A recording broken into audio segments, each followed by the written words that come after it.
After the play in question, Eskimos training staff took to the field.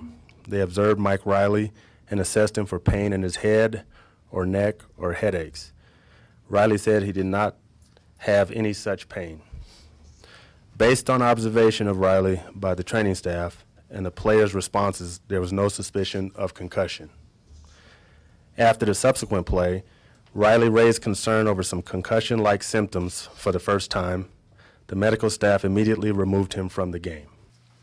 Once I got to the sideline, and not even immediately when I was on the sideline, I was assessed again by the doctors, and at that time I felt sharp.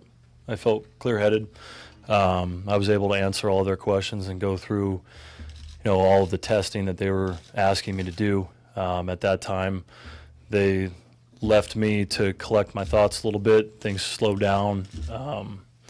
The adrenaline, all that stuff wears off. And I was as honest with them, as I could be with everything that I was feeling, which at that time was nothing.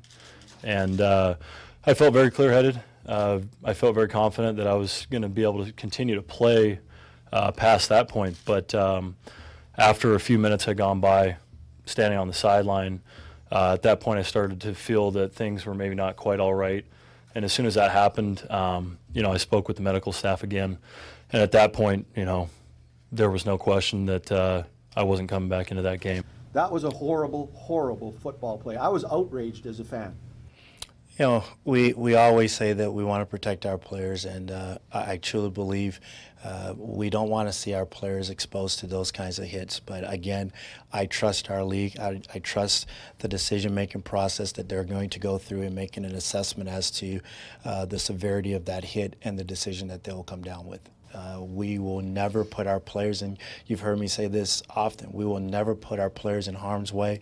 The 2 points, the game is not that important. The player's safety is paramount.